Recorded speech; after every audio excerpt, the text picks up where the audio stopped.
Hello friend, welcome to fearless world. और आज हम लोग स्टडी करने वाले हैं यूनिट IGC 1 एलिमेंट 4.2, जिसमें कि हम लोग जानेंगे principle and practice of risk assessment. Risk assessment का वीडियो मैं पहले ही बना चुका हूं, जो कि मेरे यहाँ कंपनी में प्रैक्टिकली यूज होता है। लेकिन यहाँ जो फॉर निबोस कैंडिडेट्स के लिए principle and practice of risk assessment के बारे में एक और वीडियो बनाने जा रहा हूँ।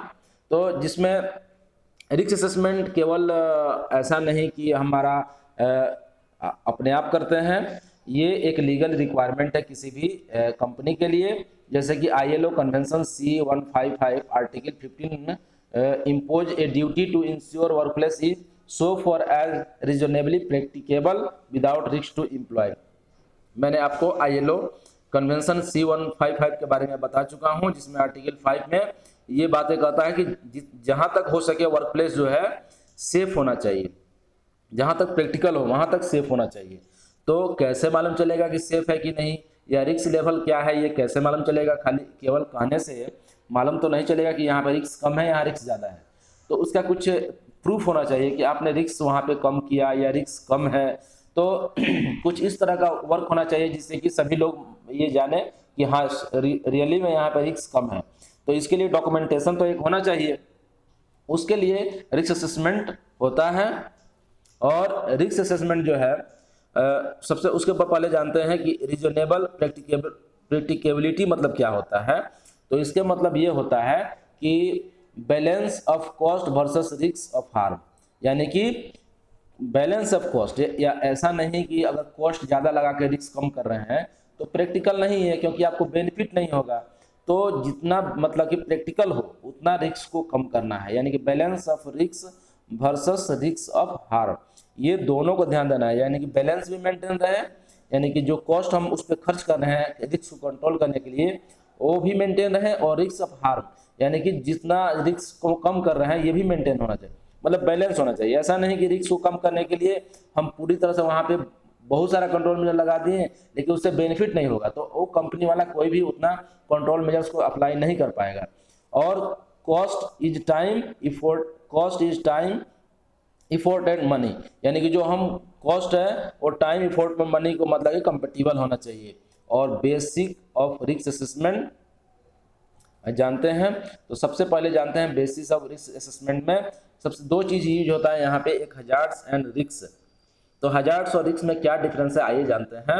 तो something with the potential to cause harm, जिसमें कुछ पोटेंशियल टू कॉज हार्म है, जो हार्म करने की क्षमता रखता है, जिसमें कैपेसिटी है वो आपको नुकसान पहुंचा देगा, उसको हम लोग हजार्ड बोलते हैं। जैसे कि मैं बताता हूँ, एक वायर है जिसका इंसुलेशन हट गया है, और वहाँ जो है वो एक लाइव वायर वहाँ पे है, जिसको आप टच करोगे तो आपको इलेक्ट्रिक्यूशन या इलेक्ट्रिक शॉक लग सकता है। तो अगर आप उसको टच करते हो तो शॉक लगेगा, लेकिन तो वो इलेक्ट्रिसिटी ये क्या है, हजार्ड है। लेकिन रिस्क क्या है, तो इलेक्ट्रिक शॉक, वहाँ पे आपको इलेक्ट्रिक शॉक लगेगा, ये एक रिस्क है। अगर आप इसका कंट्रोल मेजर्स क्या होगा, जैसे कि उसके आप कवर लगा दो, एक प्लास्टिक उसके ऊपर सीट लगा दो, तो कंट्रोल मेजर्स क्या हुआ, अप्लाइंग प्लास्टिक टेप, तो ये वो कंट्रोल मेजर हो गया। तो ये हजार्ड, रिस्क और कंट्रोल मेजर। तो रिस्क क्या होता है, the likelihood that A hazards will cause harm together with severity, तो सिवियरिटी के साथ में, जैसे कि मैं बताया कि अगर आप उस वायर को टच करोगे तो आपको इलेक्ट्रिक्यूशन हो जाएगा, माने इलेक्ट्रिक शॉक लगेगा। तो अगर वो लाइव वायर है तो अगर आप ऐसे टच करने जाओगे तो ज़्यादातर चांस है कि आपको शॉक लगेगा, कवर रहेगा तो नहीं चांस है, यानी बहुत कम चांस है। हमेशा चांस तो रहता है लेकिन चांस कम या ज़्यादा, वही लाइकलीहुड के बारे में, यानी कि कितना चांस है। अब आइए जानते हैं हजार्ड्स कितने तरह के होते हैं। तो हजार्ड्स जैसा कि हम इसमें देख पा रहे हैं, तो hazards physical hazards, chemical hazards, biological hazards, ergonomic and psychological, psychological. तो फिजिकल में क्या है, जैसे electricity, noise, vibration, radiation and machinery, ये सभी फिजिकल हजार्ड्स में आते हैं। केमिकल में कौन कौन आते हैं, mercury, solvent, carbon monoxide. And biological hazards में कौन कौन आते हैं, लीजियोनेला बैक्टीरिया, हेपेटाइटिस, ये सभी जो है बायोलॉजिकल, लीजियोनेला बैक्टीरिया जो कि आपको कूलिंग टावर वगैरह में पाया जाता है। और हेपेटाइटिस जैसे आप जानते हैं हेपेटाइटिस बी, सी, ए, बी ये सभी होता है। तो इर्गोनॉमिक में क्या होता है, जैसे कि आप सही पोस्चर नहीं ले पा रहे हो, जैसे मैनुअल हैंडलिंग, आप ज़्यादा लोड को उठा रहे हो तो आपको बैक पेन हो जाएगा, या रिपीटेटिव कोई वर्क कर रहे हो जैसे कि आपका जो है जो हैंड है उसका जो मसल है वो डैमेज हो जाता है। और साइकोलॉजिकल में जैसे कि स्ट्रेस एंड वायलेंस, यानी कि अगर आपको कंपनी में बहुत ज़्यादा वर्कलोड हो रहा है तो स्ट्रेस आता है, या झगड़ा हो रहा है तो वायलेंस। तो इस तरह से जो है ये सभी हजार्ड्स में आते हैं।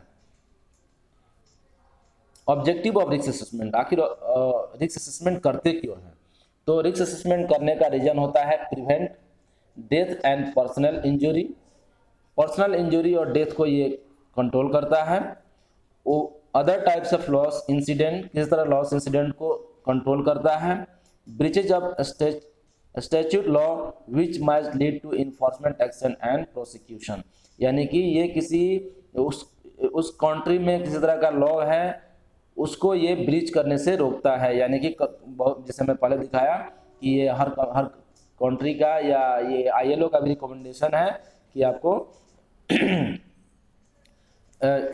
वर्कप्लेस जो है जितना पॉसिबल हो सके सेफ रखना है। तो ये लीगल रिक्वायरमेंट है कि रिस्क असेसमेंट कोई भी काम करने के पहले करना ही करना है।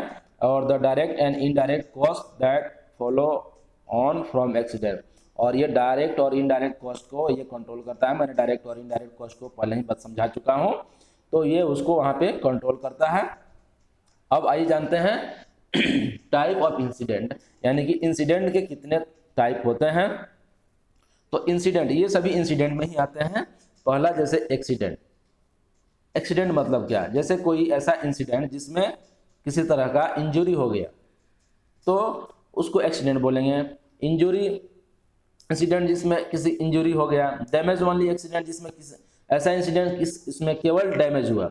और नियर मिस में क्या कि ऐसा कोई इंसिडेंट, ये सभी इंसिडेंट में ही आते हैं जिसमें इंसिडेंट कोई डैमेज हो सकता था लेकिन हुआ नहीं।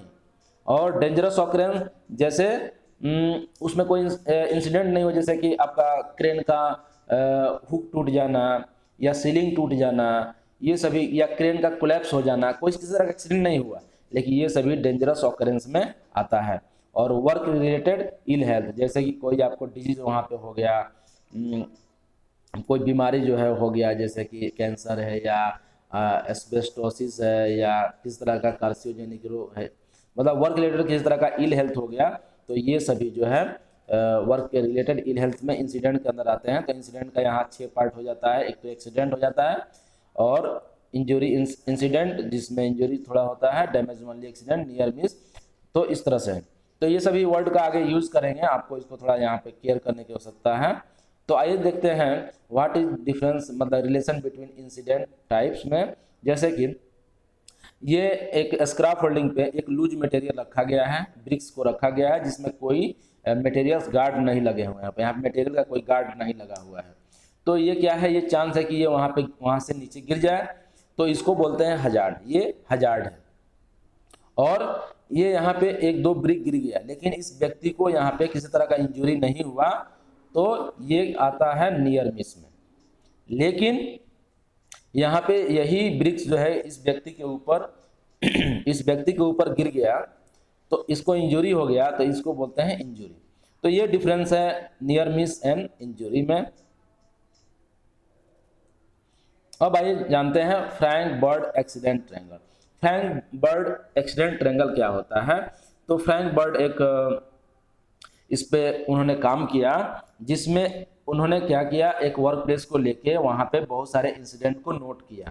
तो उन्होंने पाया, बहुत सारे इंसिडेंट को नोट करने के बाद पाया कि 600 जब इंसिडेंट होता है, यानी कि ऊपर से देखते हैं, अगर फॉर एवरी 1 सीरियस इंजरी, जब एक सीरियस इंजरी होता है तो इसके पीछे जो है 10 माइनर इंजरी हुआ रहता है। यानी कि पहले से अगर 10 माइनर इंजरी हुआ है तब जाके एक सीरियस इंजरी होता है। और अगर 10 माइनर इंजरी के पीछे अगर 30 डैमेज डैमेज ओनली अगर इंसिडेंट होता है तब जाके 10 माइनर इंजरी होता है। और 30 डैमेज के होने के लिए 600 इंसिडेंट्स का होना जरूरी है। तो ये जो है मतलब अगर डायरेक्टली देखें तो 600 अगर इंसिडेंट अगर वर्क प्लेस पे अगर होता है, जिसमें वो मैंने बताया छः जो पहले बताया इंसिडेंट का पार्ट, वो सभी होने के से ये एक जाके सीरियस इंजरी या फैटल इंजरी होता है। तो ये रिलेशन है, यानी कि अगर आपके कंपनी में बहुत सारा नियर मिस या इंसिडेंट हो रहा है जिसमें लोग बच जा रहे हैं, तो आपको ये वो एक इंडिकेशन है कि कभी ना कभी आफ्टर 600, या कि ये कभी भी हो सकता है, ऐसा कुछ ये नहीं है कि 600 रेशियो मेंटेन करने के बाद तो एक जो है वो सीरियस इंजरी हो जाएगा। तो रिस्क असेसर कौन होता है, रिस्क असेसमेंट कौन करेगा, तो इसके लिए जानते हैं। तो रिस्क असेसमेंट जो है एक कॉम्पिटेंट पर्सन करता है। कॉम्पिटेंट पर्सन मतलब क्या है, जिसके पास ट्रेनिंग, नॉलेज एंड एक्सपीरियंस रहे।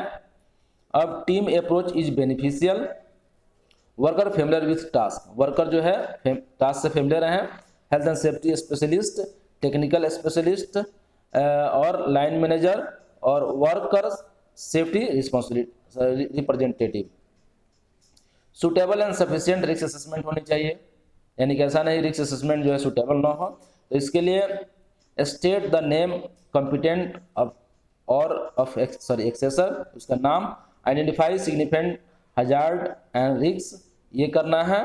कैसे करना है, तो सबसे पहले कॉम्पिटेंट पर्सन का नाम होना है, identify significant hazard and risk, identify person at risk, यानी कि उस आइडेंटिफाई पर्सन एट कौन सा आदमी रिस्क पे है, और जैसे कि वर्कर, वहाँ के विजिटर या vulnerable group.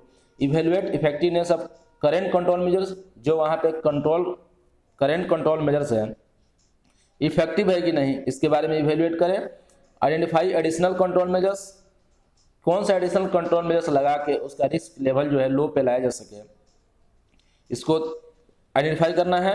Enable employer to prioritize control और record significant findings and appropriate to the nature of और work and proportionate to the risk and state validity period.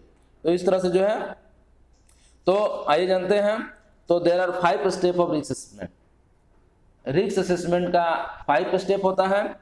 पहला जो है आइडेंटिफाई द रिस्क, सेकेंड जो है identify the people who might be harm at and how. सबसे पहले आपको hazards पता करना है कि कौन सा हजार्ड्स वर्क प्लेस पे है, और सेकेंड जो है उससे कौन से लोग प्रभावित हो रहे हैं, जैसे वर्कर है या विजिटर्स है या वल्नरेबल ग्रुप है, या कौन से लोग, उनको मेंशन करना है। Evaluate the risk and decide on precaution, आप रिस्क को इवेलुएट करो और प्रिकॉशन पे डिसाइड करो कौन सा प्रिकॉशन आप लोगे। कंट्रोल मेजर्स का मैं पहले ही वीडियो एक बना चुका हूं। और स्टेप 4 कहता है रिकॉर्ड द सिग्निफिकेंट फाइंडिंग, और वहां पे किस तरह का फाइंडिंग्स मिला, किस तरह का वहां पे मिला, वहां पे उसको एक रिकॉर्ड करना है, यानी कि एक पेपर पे रिकॉर्ड करना है। And review and update as necessary, और अगर लगता है कि इसमें और इम्प्रूवमेंट की रिक्वायरमेंट है तो आप उसको रिव्यू करें और अपडेट करें। तो ये 5 स्टेट ऑफ रिस्क असेसमेंट होता है, इसको आप ध्यान दें। पहला आइडेंटिफाई हजार्ड्स, दूसरा पीपुल, और उसके बाद evaluate and precaution, record significant findings and review and update as necessary. तो आइए जानते हैं हजार्ड्स को आइडेंटिफाई कैसे करें। तो हजार्ड्स आइडेंटिफाई करने के लिए हजार्ड्स 2 तरह के होते हैं, एक सेफ्टी हजार्ड्स और दूसरा हेल्थ हजार्ड। सेफ्टी हजार्ड में कौन कौन आते हैं, तो physical injury, slip trip and fall objects, और मतलब जिससे किस तरह का जो है आप कह सकते हैं कि इंजरी हो, फिजिकल इंजरी हो, तो ये सभी सेफ्टी हजार्ड्स में आते हैं। तो यहाँ पे सभी नाम मेंशन है, जैसे collision, trapping, crushing, machinery, electricity, transport, chemical, drowning, asphyxiation, fire explosion, animal का किस तरह का cut violence. And health hazard में आता है occupational disease, ill health, physical, chemical, biological, ergonomic and psychological. तो इस तरह से जो है ये 2 डिफरेंट टाइप्स के हजार्ड्स होते हैं, safety hazards and health hazards. तो हजार्ड आइडेंटिफिकेशन कैसे कर सकते हैं, तो हजार्ड आइडेंटिफिकेशन करने का भी तरीका है। तो आइए जानते हैं 1 बाय 1 करके। एक तो आप inspection of the work place, आप वर्क प्लेस पे जाके घूमोगे, एक ऑब्जर्वेशन करोगे, वहाँ पे जाके आप पूरे वर्क प्लेस से घूमोगे तो आपको बहुत सारे हजार्ड्स दिख जाएंगे। तो एक तरीका है। दूसरा क्या है, टास्क एनालिसिस, यानी कोई वर्क करना है तो बाय स्टेप उसको आप रीड करें, उसको अंडरस्टैंड करें कि कैसे इस काम को करना है और हर एक काम में क्या क्या हजार्ड्स हैं। तो वहाँ पे आपको एक टास्क एनालिसिस जब करोगे तो आपको पता चल जाएगा कि कौन सा हजार्ड्स है वहाँ पे, यानी कि हजार्ड आइडेंटिफिकेशन कर पाओगे। एनालिसिस जॉब कॉम्पिटेंट पर बिफोर द जॉब स्टार्ट, और एक लेजिस्लेशन है, यानी कि आपको जैसे 1.8 एबव आपके हाइट पे काम नहीं करना है, तो अगर 1.8 के ऊपर काम करना है तो यानी कि वहाँ पे रिस्क से अपने आप पता चल गया। तो इस तरह से कोई अगर लेजिस्लेशन का रिक्वायरमेंट है, जैसे स्टैंडर्ड गाइडेंस डॉक्यूमेंट्स, इस तरह कोई रिक्वायरमेंट है तो आप लेजिस्लेशन से पता कर सकते हो। जैसे एग्जामिनेशन है, एग्जामिनेशन के अंदर में काम करने के लिए ये हमारा स्टैंडर्ड्स है कि वहाँ पे रिस्क असेसमेंट करना है। कन्फाइंड स्पेस है, उसके अंदर काम करना है तो आपको रिस्क असेसमेंट करना है, तो ये लीगल रिक्वायरमेंट है। तो जैसे ही आप कन्फाइंड स्पेस काम करने जाओगे आपको पता चल गया कि ये तो हमारा लीगल रिक्वायरमेंट है, आपको रिस्क असेसमेंट करना है, तो लीगली आपको पता चल जाता है।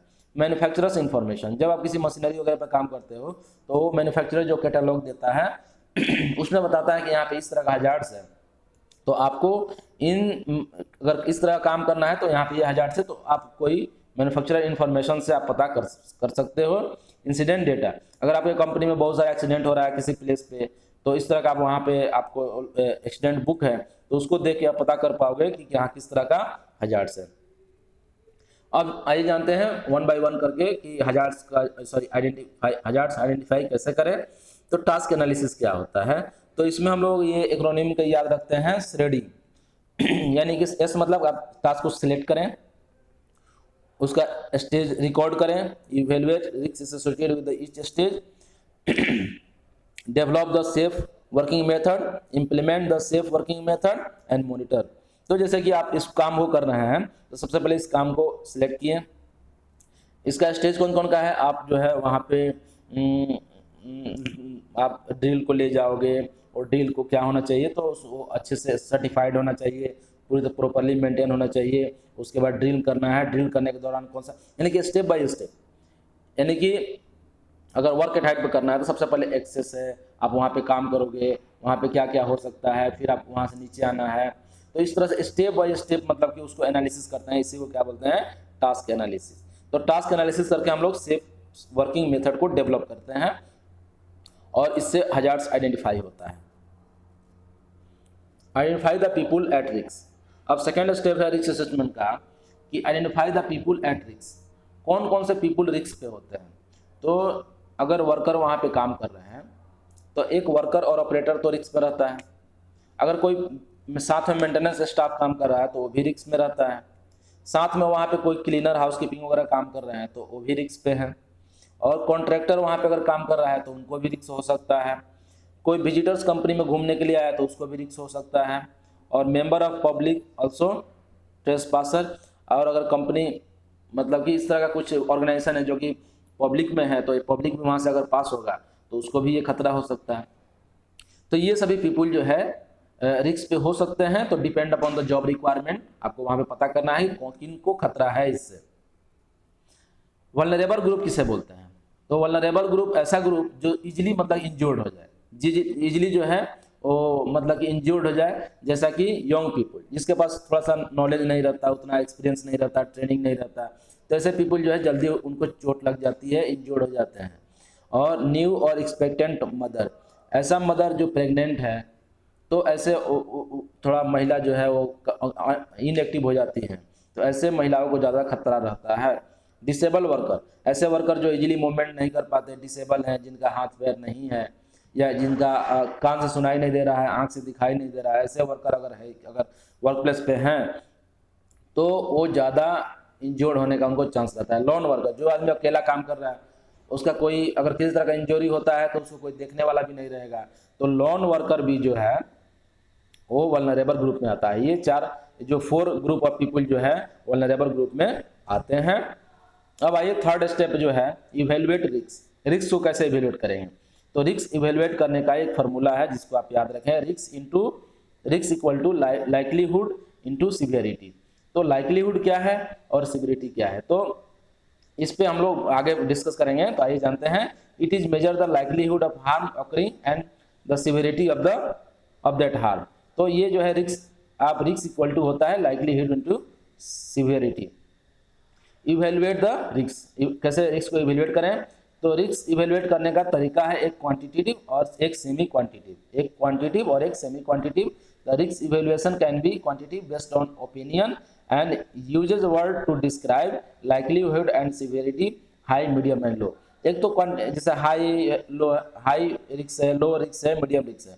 और एक semi quantitative uses words and numbers to describe likelihood and severity, और वर्ड भी यूज करते हैं और नंबर भी यूज करते हैं सिवियरिटी को डिस्क्राइब करने के लिए। जैसे आइए देखते हैं, हम लोग यहाँ पे स्केल जो यूज करते हैं वो 1 to 5 का स्केल यूज करते हैं। तो लाइक्लीहुड जो है एक्सट्रीम अनलाइकली, जो नहीं घटना होने वाला है, बहुत कम चांस है, उसको 1 करते हैं। जो थोड़ा चांस है उसको 2 करते हैं।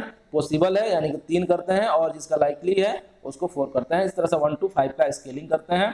और सिवियरिटी में जो वेरी माइनर है, जिसका इफेक्ट जो है वेरी माइनर है, बहुत मामूली चोट आएगा, जिसमें केवल फर्स्ट एड होगा, उसको 2 लॉस्ट टाइम इंजरी, जिसमें आदमी 1-2 दिन अब्सेंट हो जाएगा और जिसमें हॉस्पिटल ट्रीटमेंट देना पड़ेगा, और एक तो पूरी तरह से डिसेबल हो जाएगा, हाथ पाँव पैर कट जाएगा यानी कि फैटेलिटी हो जाएगा। इस तरह से जो है 1 to 5, इसमें भी 1 to 5। तो इसी के बारे में हम नेक्स्ट में ये करेंगे। जैसे ये देखिए रिस्क असेसमेंट मैट्रिक्स है, जिसमें 1 to 5 यहाँ मेंशन है, 1 to 5 इधर, यानी कि अगर लाइक्लीहुड 3 है और अगर सिवियरिटी 3 है तो यहाँ पे 9, यानी कि रिस्क कितना है? 9 है। अगर लाइक्लीहुड 1 है और सिवियरिटी अगर 5 है तो 5 आएगा। इस तरह से आप जो देख रहे हैं, तो 1 to 4, ये 1 to यहाँ तक 4, ये हो गया लो, ये हो गया मीडियम, ये इधर हाई। तो इस तरह से जो है, आइए देखते हैं यहाँ पे। तो advantage of semi quantitative risk evaluation, clarity of thinking, ये क्लियरिटी ऑफ थिंकिंग देता है। Consistency of approach, prioritisation and time scale. जैसे मैंने बताया, अगर 1 to 4 है तो एक्सेप्टेबल है, सॉरी नीचे नहीं दिख रहा है, 1 to 4 है, अगर 1 to 4 है तो एक्सेप्टेबल है, मतलब इसी बीच में हमको काम करना है।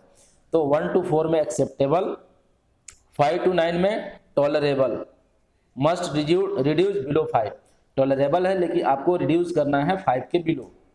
और 9 to 14 मतलब कि ये टॉलरेबल, और 15 इसको भी यहाँ पे कंट्रोल मेजर्स आपको लेने ही लेने हैं, और 15 एंड अबव ये अनएक्सेप्टेबल है। अगर 15 और इसके अबव हो गया तो ये 15 to 25 के बीच में ये अनएक्सेप्टेबल हो जाता है, आपको काम नहीं करना है। और रेसिडुअल और एक्सेप्टेबल एंड टॉलरेबल रिस्क में क्या डिफरेंस है? तो आइए जानते हैं। अनएक्सेप्टेबल मतलब क्या है? मतलब ऐसा रिस्क जिसके जितना होने पे हम काम को नहीं करना है, यानी कि एक्सीडेंट का चांस ज़्यादा है वहाँ पे, तो ऐसा रिस्क जो है अनएक्सेप्टेबल रिस्क बोलते हैं। और मोर एक्शन नीडेड, अब आपको ज़रूरत है कि इस पर ज़्यादा एक्शन आप लें। इफ़ रिस्क इज लोअर, अगर रिस्क कम है, it may be tolerable for short period of time, ये जो है टॉलरेबल है लेकिन छोटे समय के लिए, ये लंबे समय के लिए नहीं। और if risk is acceptable, the risk is adequately control, अगर रिस्क एक्सेप्टेबल लेवल में है यानी कि 1 to 4 के बीच में है तो ये एक्सेप्टेबल है और आप यहाँ पे काम कर सकते हैं। तो कोई भी रिस्क है, अनएक्सेप्टेबल है उसको आप एक्सेप्टेबल में ले आए, टॉलरेबल है वो भी एक्सेप्टेबल में ले आए, कंट्रोल मेजर्स लगा के। तो इस तरह से जो है ये तीनों में डिफरेंस है। और एक वर्ड भूल गया मैं, रेसिडुअल। रेसिडुअल मतलब क्या कि आप जब रिस्क कंट्रोल करते हो तो कुछ ना कुछ वहाँ पे रिस्क हमेशा बचता है, 1 2 3 4 5 ऐसा रिस्क हमेशा बचता है वहाँ पे, उसी को बोलते हैं रेसिडुअल रिस्क। यानी कि कहीं भी आप काम कर रहे हो वहाँ पे रिस्क आप जीरो नहीं कर सकते हो, वहाँ हमेशा वहाँ पे कुछ ना कुछ रिस्क रहता है, उसी रिस्क को हम लोग क्या बोलते हैं? Residual risk. Guidance and legal standards, guidance and legal standards क्या है? तो what does national law require? National क्या रिक्वायर है? Sometimes there are very clear regulation and codes of practice to make, कभी कभी क्या है क्लियर गाइडलाइंस होता है कि आपको ये काम करने हैं। Often there is not set standard in law but guidance में बी अवेलेबल, स्टैंडर्ड सेट नहीं रहता है लेकिन गाइडेंस अवेलेबल रहता है। Can you think who might provide guidance? जैसे किसी भी कंपनी में, किसी भी सॉरी कंट्री में क्या होता है कि आपको वर्क प्लेस को सेफ मेंटेन रखना है, तो इसका आपके ऊपर डिपेंड करता है कि आप कैसे मेंटेन कर रहे हो। ऐसा कुछ यहाँ पे कोई रेगुलेशन नहीं रहता है कि आपको इसी वे में मेंटेन करना है, तो उसके ऊपर गाइडेंस रहता है कि आपको इस वे में मेंटेन करना है, तो उस गाइडेंस को आपको फॉलो करनी चाहिए। गाइडेंस एंड लीगल स्टैंडर्ड्स में क्या अंतर है, तो आइए जानते हैं। इंटरनेशनल स्टैंडर्ड्स भी होते हैं, नेशनल लेजिस्लेशन होते हैं, इंडस्ट्रियल स्टैंडर्ड्स होते हैं और गाइडेंस फॉर रेगुलेटर्स। जैसे इंटरनेशनल स्टैंडर्ड, जैसे ILO जो है, इंटरनेशनल लेबर ऑर्गेनाइजेशन का जो कन्वेंशन है C155, ये सभी जो है क्या है, वो एक आपका लीगल हो गया। और नेशनल, जैसे हमारे यहाँ अगर इंडिया की बात करें तो यहाँ जो फैक्ट्री एक्ट है या और भी बहुत सारे माइंस एक्ट हैं या और भी डिफरेंट डिफरेंट एक्ट हैं, तो जो फैक्ट्री वगैरह में चलता है, जो फैक्ट्री एक्ट 1948, वो नेशनल लेजिस्लेशन हो गया। इंडस्ट्रियल स्टैंडर्ड, जिस आप इंडस्ट्री में काम करोगे उस इंडस्ट्री का एक स्टैंडर्ड होता है, उसको भी आपको मेंटेन करना है। और गाइडेंस फॉर रेगुलेटर्स, और एक गाइडेंस भी होता है। और जनरल कंट्रोल हायरार्की, तो जनरल कंट्रोल हायरार्की क्या होता है, आपको कंट्रोल कैसे करना है, हमने रिस्क को पता किया, कंट्रोल कैसे करना है। सबसे पहले एलिमिनेट द हजार्ड्स, आपको कोशिश करना है कि हजार्ड्स को एलिमिनेट करें, यानी कि एलिमिनेट करना मतलब remove the source of the risk the most effective option. यानी कि मान लीजिए अगर आप 11,000 वोल्टेज पे काम कर रहे हैं इलेक्ट्रिसिटी पे, तो आप 11,000 पर ना काम करके उसको 240 में कन्वर्ट कर दे, तो क्या हुआ, रिस्क कम हो गया। या आप इलेक्ट्रिसिटी को ही हटा दें, तो इलेक्ट्रिसिटी के काम करने की जगह पे आप दूसरा कोई ऑप्शन ले सकते हैं, एनर्जी का ऑप्शन। तो ये क्या है, एलिमिनेशन हो गया, हजार्ड्स को पूरी तरह से आप रिमूव कर रहे हो, यही एक जो है मोस्ट इफेक्टिव है। और जैसे आपको पेंट करना है, पेंट करने से बहुत सारे हजार्ड्स हो रहे हैं, तो एक काम कीजिए, आप दूसरे कंपनी से पेंट किया हुआ कोई सामान मंगा लीजिए, तो ये क्या हुआ, पूरी तरह से एलिमिनेट हो गया। तो क्रिएट ए सेफ प्लेस और क्रिएट ए सेफ पर्सन। तो क्रिएट ए सेफ प्लेस कैसे, engineering solution provide physical protection, और क्रिएट ए सेफ पर्सन मतलब उसको ट्रेनिंग देके आप उसको सेफ कर सकते हो। तो जनरल कंट्रोल हायरार्की, आइए इसके बारे में जानते हैं। तो सबसे पहले जो हम हजार्ड्स को कंट्रोल करते हैं उसका एक हायरार्की होता है कि सबसे पहले क्या करना है। तो सबसे पहले एलिमिनेट, उसके बाद रिड्यूस, हजार्ड्स को रिड्यूस करना है। उसके बाद ये आइसोलेट जो है, इसको इंजीनियरिंग कंट्रोल बोलते हैं, इंजीनियरिंग कंट्रोल। और उसके बाद होता है एडमिनिस्ट्रेटिव कंट्रोल, एडमिनिस्ट्रेटिव कंट्रोल। और उसके बाद सबसे लास्ट में क्या होता है, PP। तो ये जो है 5 स्टेप होते हैं। पहला एलिमिनेट, इसमें थोड़ा ये ओल्ड है इसलिए इसमें यहाँ पे इस तरह का दिया हुआ है। सबसे पहले एलिमिनेट, दूसरा रिड्यूस, और तीसरा इंजीनियरिंग कंट्रोल, चौथा एडमिनिस्ट्रेटिव कंट्रोल, और पांचवा PP, यानी सबसे लास्ट में जो है PP को लेते हैं। तो प्रायोरिटी एंड टाइम स्केल, आइए जानते हैं प्रायोरिटी और टाइम स्केल कैसे फिक्स करना है।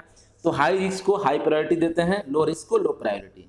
हाई रिस्क को हाई प्रायोरिटी, मतलब जो हाई रिस्क है उसको तुरंत कंट्रोल करना है, जो लो रिस्क है उसको लो प्रायोरिटी देते हैं। लेकिन ऐसा होता नहीं है, क्या है, जो लो रिस्क है उसमें बहुत कम खर्चा में या बहुत कम समय में वो पूरा हो जाता है, तो लो रिस्क को आदमी जल्दी काम करता है। But risk and time scale not the same. Low cost easy action, यानी कि लो रिस्क में लो कॉस्ट होता है और इजी एक्शन आदमी ले लेता है। और medium priority still needed rapid, medium priority का भी रैपिड एक्शन लेने की जरूरत है। और स्टेप 4 जो है रिकॉर्ड सिग्निफिकेंट फाइंडिंग, आपने पीछे जो भी फाइंडिंग हुआ, जो भी आपने पाया कि हाँ यहाँ पे ये रिस्क है, उसका एक रिकॉर्ड तैयार करना है, ये लीगल रिक्वायरमेंट भी है। Typical content, active area assessed and hazards, group at risk, evaluation of risk and adequacy of existing control measures, और ये सभी आपको रिकॉर्ड करने हैं। Action plan for the further precaution needed, date and time of the competent person and review date. इस तरह से आपको वहाँ पे ये सभी रिकॉर्ड को मेंटेन करना है। स्टेप 5 रिव्यू करना, यानी कि सिग्निफिकेंट चेंज हो जाए तो रिस्क असेसमेंट चेंज करना है, यानी कि प्रोसेस चेंज हो जाए, सबस्टांस चेंज हो, इक्विपमेंट चेंज हो, वर्कप्लेस इन्वायरमेंट, पर्सनल चेंज हो जाए, लॉ चेंज हो जाए। If it is not longer valid तो एक्सीडेंट और नियर मिस और इल हेल्थ अगर कुछ हो जाता है तो रिस्क असेसमेंट फिर करने की जरूरत है। और एनुअली उसको रिव्यू करना है, पीरियोडिकली चेंज करना है रिस्क असेसमेंट को।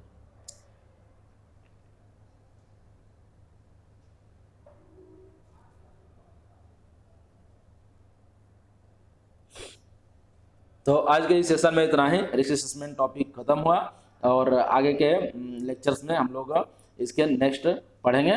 तो आई थिंक आपको ये वीडियो पसंद आया होगा, और पसंद आया तो कृपया लाइक शेयर एंड कमेंट करें। Thank you.